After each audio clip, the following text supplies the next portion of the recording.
What's the right age to start planning for your disabled kids' post-high school career? 14, 15 years old?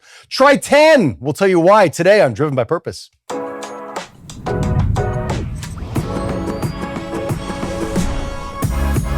This is Driven by Purpose, a show about finding your purpose, building fulfilling careers, and helping people with disabilities live better lives. Hosted by three men who've lived it and are here to help you do the same.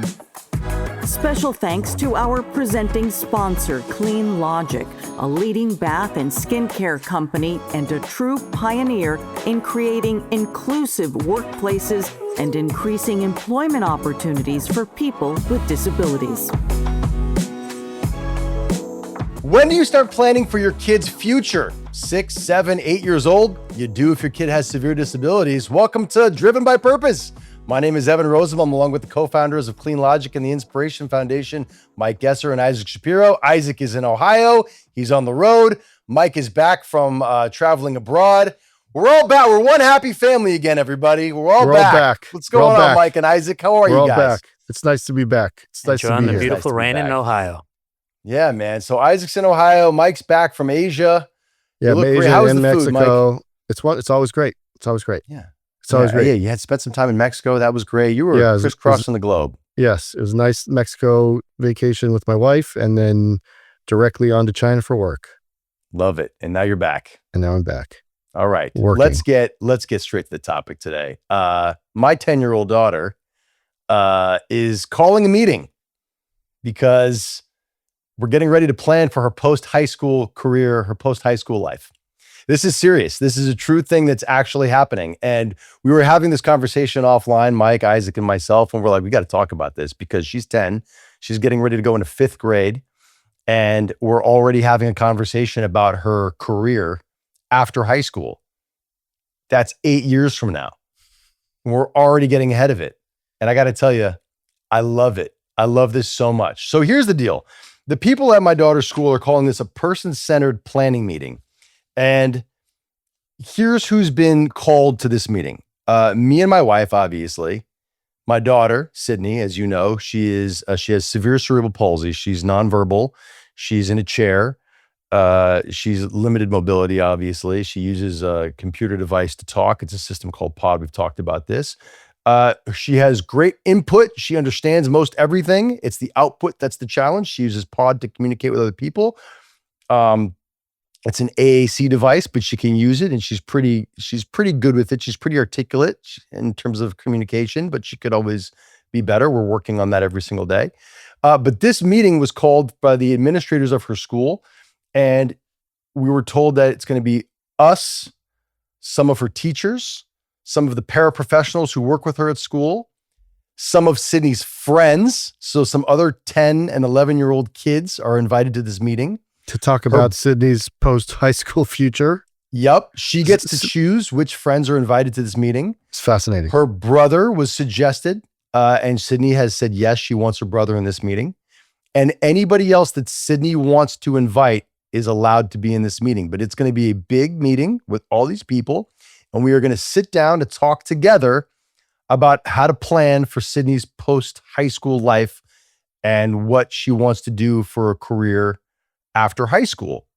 I think that is just amazing. Yeah, go ahead, Isaac. I just think, to me, it's just, I'm excited about this show just because from my dad being a vocational evaluator, working with young high school students when I was in high school and seeing him work with people with different disabilities or learning disabilities. And then also during my career of fundraising for the Inspiration Foundation and talking to parents that are connected with disabilities, the one thing that they all talk about when I talk to them about the future is like, Isaac, how could I think about that today? I'm still thinking about what am I going to do afterwards, or what we call the falling off the cliff. And I even want to recall one of our episodes early on, Evan, where we even talked about, what would Cindy do? And, it was one of these components where you didn't know what the future looked like. And now this is what your school is doing. And then even like we talked about offline, Mike has never heard of this, which she's Yeah. gone to one of the best school districts in the country. So I want to know, like, is every school in California like this? I think this is amazing. And let's just not talk about kids with disabilities. Well, It should be all kids with should be going through some type of post thinking. Sure. But this is amazing. What So, you guys I are was doing. told that this meeting is called a person-centered planning meeting, and I was told today that by law, kids with disabilities are required by law to in California. There was a law requiring kids to have this. I was told, and this might be incorrect, I got to double check on this, that it is required to have this meeting by the end of middle school. That could I got to double check on this, but the school that we're at is having this now. Sydney's finishing up 4th grade. She's getting ready to go into 5th grade. And we're having this meeting now because we want to try, the administration at our school is trying to get ahead of this. They want to give her as much of a lead time as possible, as much of a runway to try and think about her post high school, adult career as possible. Because, unlike most typical kids, Sydney just, she knows what she wants. She is a smart kid. And she has passions, and she loves music, and she's capable of things, but she just needs more time than a typical kid to like learn how to do things, right? Like she can play music on her computer. She's picked up this language system called Pod. It just takes her a little while. So she's capable of figuring this stuff out. She just needs reps, and she just needs time to learn. So for example, we've talked about this on the show before. Like my dream is to open a coffee shop and hire people with disabilities to work there. I've talked with Sydney about this between she and I've said, hey, when Daddy opens a coffee shop one day, do you want to work at Daddy's coffee shop? And she's like, yes. Great. So if this happens, there was a point in time where I was like, cool. So Sydney will work in the coffee shop with me. I don't know what that looks like. When I said that initially, maybe she'll just stay there and be a greeter. But then I was thinking about this more. It's like, well, she's taught herself, she's learned how to like engage with people. When we take her to the baseball field to go watch Bennett's Little League games, she can ask people questions and engage and ask for, a hot dog at the snack shack and all that stuff. So if we start thinking about her post high school career stuff now, maybe if we start getting on this now, we can start teaching her how to take an order at a coffee shop. Right. And how to work a register now. And it just takes time and reps, and we can figure this out, and she can actually learn how to do this. So by the time high school is done, she can be a functioning member of, a shop, of a coffee shop or a food place. Or if we're in this meeting and one of her friends goes, look, Evan, I know that you have this dream of having Sydney work in a coffee shop with you, but when she's with us away from you, what she's really telling us is, great, right. I know you have this coffee shop dream, but what she really wants is she wants to work in a music shop. Right? I was just going to say a record store. A record store. Yeah. She wants to work in a record store, or she wants to work in fashion, or she wants to do this or that. You can have your little coffee shop, but she wants to do this. And that's the point of having this person-centered planning meeting with all these different people. So it's not just me putting my hopes and desires and dreams of Sydney, like, and forcing this down her throat. It's you have all these different people from all these different parts of her life who can say, we know Sydney too. Here's what she's telling us. And so we can all, and obviously Sydney has an opinion and a strong voice, but we can all talk together. And so we can learn all what Sydney's been saying to everybody. And so we can plan and give her all the different options, so she's not just forced into I want this for my kids too. This is amazing because you always hear the story about parents, wanting to live vicariously through their child. Sure, but I think absolutely. What I do think is amazing about this, again, because I've grown up around it, is most parents are in denial about their kids. So I think this is amazing for a family, because not all parents, Evan, Mike, you guys are amazing parents in terms of fathers and how you really go above and beyond, and your daughters can do anything in that mindset. But I really love this because I think it's really forcing the parents, to really, deal with this and change that course, because a lot of what, especially in the blind community, a younger age, when your child is suffering from vision loss, you're in denial, reading is not great. And then when you get to high school and you really have to be independent, then the child is really behind because they did not, see that they needed that service because they need to learn at a young age, and it's that repetition that you're talking about, Evan. So I just love Totally. this and want to know why every school is not doing this. And Mike, you got to start lobbying ASAP because I think this is just phenomenal. So I'm fascinated by this for several reasons. Number one, the way there's nothing wrong with the plan. Like with Rosie, we've always had IEPs, individualized educational plan or program, whatever the P stands for. And it's been one of the two.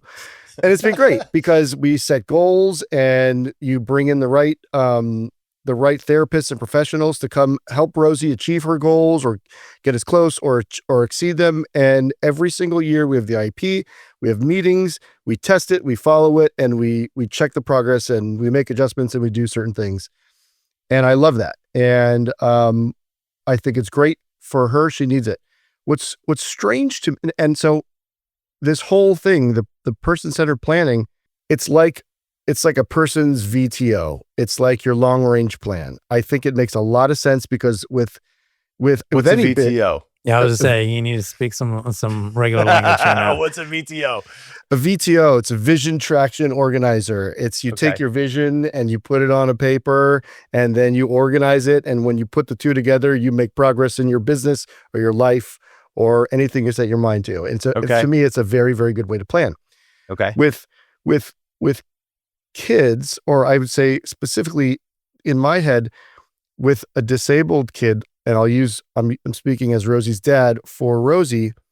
I love the idea because if this is post high school, if they're talking about post high school, let's plan to get you ready for post high school. So I understand it's like the plan before the plan. You still have middle school IEP, you still have high school IEP, and then you get there. What I'm still trying to figure out, and I don't know much about the plan yet, is I would say the same goes for a disabled kid that's 10 or 11, or a typical kid that's 10 or 11. I'd even say 18, 20-year-old typical young adults. How do they know what they want to do in their life? Right. Do you know what I'm saying? So Yeah. I wonder, I think from the little research that I've done on these things, they're robust. So there's answers out there. I just don't know them. I'm fascinated by it. I'm 100% jumping into this. I'd love to hear your experience.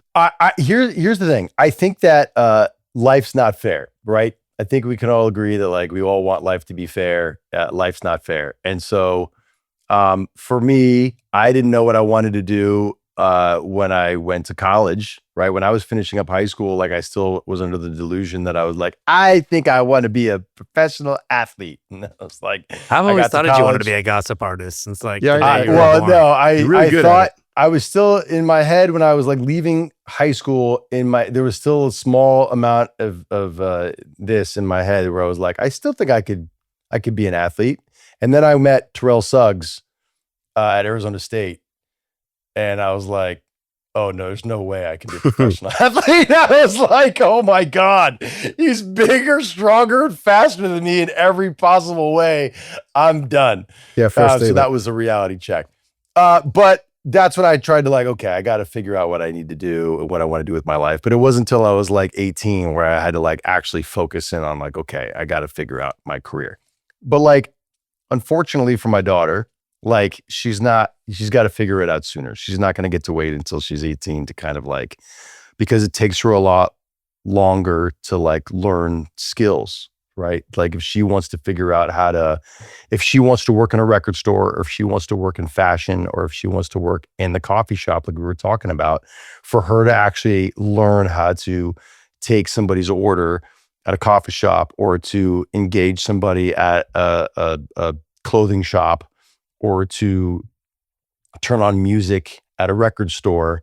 These are skills that are going to take her longer to develop than a typical person. And she's going to have to start working on all of the different skills if she's thinking about these careers. We can start teaching her the skills so she can be a contributing member of whatever place she wants to work at. And we can start developing these skills now so she can have a variety of skills when that time comes. But we can start teaching her these things now. Yeah, but I think Evan, what I think you're doing, because let's face it, some of my friends have gone through 3, 4, 5 careers throughout it. You're creating belief that you can do things, and whatever she might learn may not be the thing that she likes. But again, you're creating belief. One of the things that I've learned from our production team and talking to them and doing stuff with them for social media is not having that support in school. Like when we talked about bullying, like they didn't have a lot of friends, so there wasn't a lot of support system, a lot of belief. So I think that's what you're doing. Like everybody even wants to, there's always someone that wants to poke something at what you're doing. So like even a production team, they're like, well, they're just packing product and doing this. I'm like, yeah, but I flip burgers, I deliver pizza. You got to start somewhere. So I think what you're doing is you're starting early and you're creating the belief system that I have seen for so many years and heard from many parents with disabilities, that they are still caught in the present in thinking that, what am I going to do when this system is over? where's my kid going to get a job? I've heard it so many times. So I think this system is something that all of us should go through. Forget about just people with disabilities, because I think this is something that is important. And it doesn't mean if it's not what you want at a young age. I think you're just creating that whole feeling that you can be a contributor in society. And I think that's the one thing that I've learned in the disability community, how important it is to earn and be able to contribute and buy the things that you want. I agree, but I also want to throw something else out there in addition to what you're saying, and just to address an issue that I think Mike's also bringing up also, and that's she's also still going to school in a full curriculum at school. So she's also learning the full 5th grade curriculum next year, and she'll be doing it all up until the end of high school. So right now she's just exploring these other career opportunities and things that she likes to do while still learning about, the full high school and middle school curriculum along the way. So if something comes up and she's like, she grows out of something and let's go back to the hypothetical of she's working in a clothing store, in a couple of years, she's like, you know what? I've decided I don't like fashion. I don't want to do this anymore. I want to be a rocket scientist instead. Okay. If in 7th or 8th grade, you decide that you want to be a rocket scientist, great. We'll continue to have this dialogue. It's not like we're having one meeting and you're locked into these choices for the rest of your life. Like we'll continue it's a fluid conversation and we'll continue to listen to you. But in the meantime, we're going to continue to develop your skills so that we can try to set you up the best way you can. So we'll give you options. So just like everybody else has options. I know people that were in the entertainment industry for a very long time and they lost their jobs and they've had to pivot their careers and do other things. And if something like that happens with Sydney down the road, hopefully she'll be able to pivot and, take up other things. I hear what you're saying, Evan. I think it's like, it's starting to make sense for me. This is just the start of a plan. Yeah. And they're finding out what interests, Sydney has. And what I have to wonder, I think from listening to you and just thinking about this, Isaac, I have to wonder if some of the students that come with the different intermediate units to our place have already gone through a person-centered planning, and based on some of their preferences, desires, are kind of paired up with a company like ours. And if maybe there's somebody, I'm certainly researching this, but like it makes a lot of sense to me why they would do this and how they allocate like which kids go where and which kids go where and certain things like that. Because I think about who they send to us, and there's got to be some sort of organization behind it all. I think I'm just surprised that I haven't heard of it yet, but that doesn't mean anything. It could mean I'm a bad dad. No, but like I think it means we get another show topic, so it's perfect. Yeah. No, this makes a whole lot of sense. And I think this is great for every kid, anybody that's growing up. I think it also helps with, nonverbal kids in particular as well, where that's good where for the people in her life to hear the conversations. Yeah. because I don't think anybody's going to like violate Sydney's trust in these conversations. I think this is a constructive conversation with the goal of helping Sydney. So everybody that's in this meeting was hand selected by Sydney to be there with the goal of like trying to help Sydney accomplish and achieve what we all believe Sydney wants to accomplish and achieve. So we're all there to support Sydney, who we all love. And it's like, I've had conversations with Sydney, asking her what she wants. I'm sure her friends have had conversations with Sydney and they're going to contribute. Hey, look, when we talk to Sydney, she really talks about this and that. She really likes this. I can see her doing this. And I'm sure I'm going to learn something from that conversation that will open me up to other things that I can help facilitate her interests, right? So maybe I'll learn that she likes a certain artist or musician that I didn't know about, and that I can help bring that into her life and incorporate that more. So even if it's not career stuff, like these are just great conversations to have anyway, just to help learn more about what she's interested in and more what she wants to do. It's just a good opportunity to stop down and just get a good comprehensive understanding of what she's into and what she likes to. Because I have good conversations with her all the time, but we're still limited, I guess. But Evan, I think what's that. interesting is that, again, I go back to what you're saying, Mike. What about typical kids? Because like you want to know who your kids are hanging with, so you're even getting an opportunity to hear what I think that's phenomenal, because I think about myself as a kid. I had two different there was me as the kid with my parents and how to behave, and then when you're with your friends, you're rowdy and crazy. So like in doing that, so I think the fact that you're even bringing the friends in and getting to hear that, I'm more intrigued to see like what happens. What if one of the kids is like, Sydney really wants to vape? Like, no. Just kidding. She's not. I'm picturing some of the kids in Rosie's class. If we brought them into that, it would be so funny. I don't know how much progress they'd make in a conversation because they're hilarious together and there's no seriousness with all of them. But like I couldn't even imagine. But here's like what do you think? What do you think Rosie wants to do down the road? I was just thinking about that, and that's a very difficult question because Rosie's ability to communicate is, well, I know she can. God, it's so tough because when she's around her teachers, she's so much louder and talkative than she is at home. She plays Dana and I hard every single day. But like, to answer your question, I don't know. I think about, one of the reasons why we did why we do what we do with Clean Logic is I'm like, I just want my kid to have a place to work. Sure. But then I always say, chances are she's probably not going to work for Clean Logic. But why do you say that? Is it because you don't believe we'd have another family member in the business again? Well, that's one reason. That's one potential reason. But no, I don't think she wants to. Like, I don't think her interests lie in, either production work or even in office work. Like, I don't know, but you're limiting the different opportunities that are at Clean Logic. That's in my mind. And the reason I say that is because I've never had a conversation. Rosie, what do you want to do when you grow up? I talked to Georgia about that. I talked to Lucy about that. It's very clear. And, there's all different things. I talked to Rosie, like, what do you want to do later? And when you're older, and, she wants me to get the cat, you know what I'm saying? Or she wants me to get her an orange or an apple, so it's very different.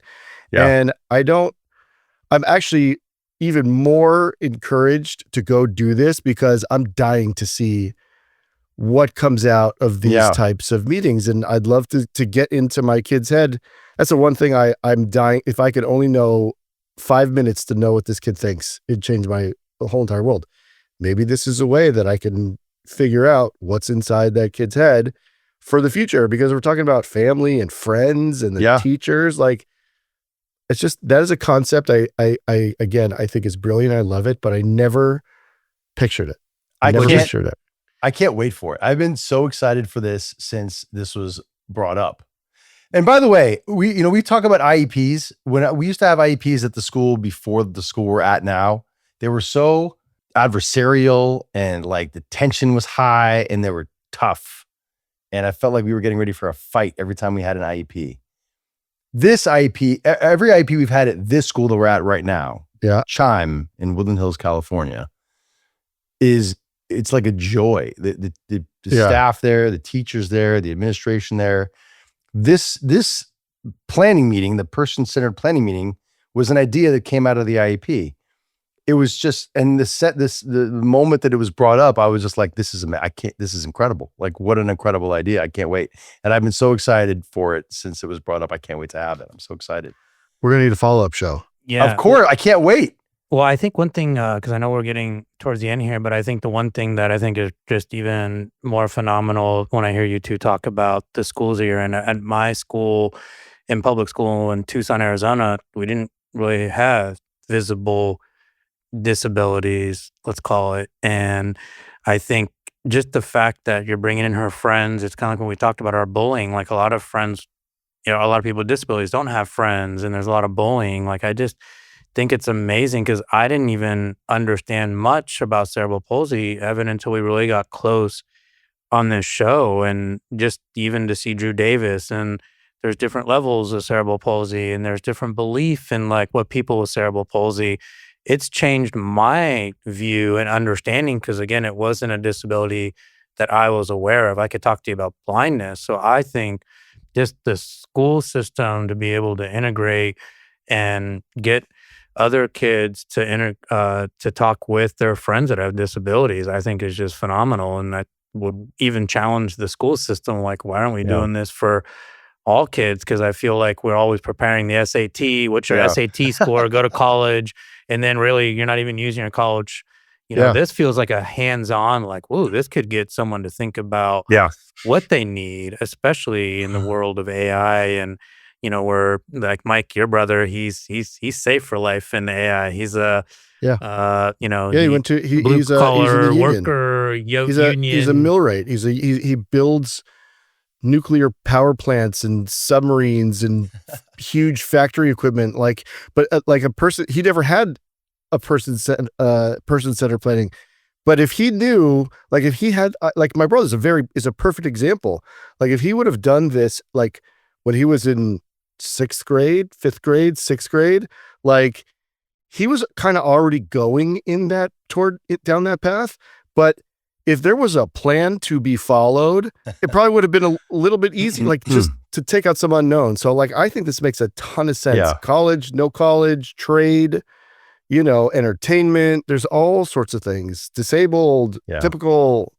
I love it. I can't wait. To have this meeting. And I got to tell you, we talked about, Ed Lynch from, Michael's Cafe, who we had on the show.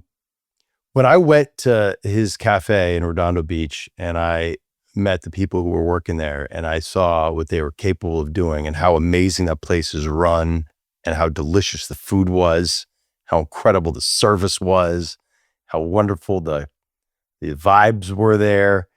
I was so inspired by him and by by everybody there. I was so inspired. And, I don't know if Cindy's going to work in a coffee shop one day. I don't know. But if she does, great. If that's one of her first jobs, even if she just has a job in there, one of my first jobs was in a restaurant. Maybe it's a first job, maybe it's a career. Who knows? But it's a great experience. And we'll be able to hopefully we'll come out of this person-centered planning meeting and we'll be able to work on something with her that will lead to something great. But I just love the fact that we were having this conversation. We're going to end up, everybody will end up learning something more about her. I'm so excited and I'm so grateful for this community. I love it. Remind me, when is your meeting? It's in a couple weeks. Okay. But I promise you we will We'll be talking about it soon. Good. Because I'm going to go nuts. And one more thing before we go. One more thing. I think I want to tell you something about Clean Logic and about, Rosie. And I don't know if Clean Logic is an amazing company. Because you guys just don't make product. What you guys are is, you have the production, but there are so many different kinds of opportunities for Rosie or really anybody at Clean Logic if you think about it. It's marketing, it's production, it's distribution, it's sales, it's social media, it's communications, it's coordination, it's travel, it's planning, it's event planning. There's a million things she can Yeah. do there, Yeah. right? It's not just like you're locked into one thing. Yeah. So cut yourself some slack, man. Hey, as soon as I sit down with her and everybody, we're gonna say, "What do you want to do?" She could come up with something. I want to I build want pallets. dad's job. Who knows? Yeah. Who That knows? one's- Yeah, she could yeah. take Who your knows? job. Yeah. Maybe she could be She- on this show. You know, I will tell you, Rosie she would make a incredible salesperson because she's relentless. yeah. She like goes for the order every single time and she wins. So And by the hey, way, I would buy from her every single time. No problem. she'll sell you every single time. Hey, All right. guys, before you shut us down here, Evan, I do want to say thank you both to both of you because you do what many people can't do, and that's to talk about their personal life at home with their child with a disability. So I think this is a big topic because, again, I've talked about it several times today, just on this show, that a lot of parents are in denial, and I really appreciate you guys coming out here and talking about it because this is what's changing the world and making this normal, and many more people coming out and talking and sharing these stories because I think it's phenomenal. And I find it is such a learning curve. And Mike, to this day, I still tell your story about how you guys make diapers at home. You haven't figured out how to impressive. use Brady stuff. Impressive. But it's impressive. It's the community. I love what Yeah. the community stands for, and you guys do a great job. So thank you guys for bringing these stories here to talk about it and get more parents to Help be parents, positive about help parents, help business owners, change people's lives. I'll do it all Amen. day long. Yeah. And by the way, shout out to our wives and our kids, because without them, we wouldn't be here doing it. Yeah. Amen. Honestly, we have great Yep. support systems. Yep. All right, that's going to do it for us here at Driven by Purpose. Remember, if you want to support the community, please like, subscribe, tell a friend, and tell a friend, and tell a friend. We are on All the Substack things. now. We're on Substack. Follow us on Substack. Go on Substack, find us on Substack, and like us and restack us and share us and all that good stuff. And We're all there. that good stuff. All that good stuff. All right, we'll see you next time. Driven by Purpose. Thank you. See ya.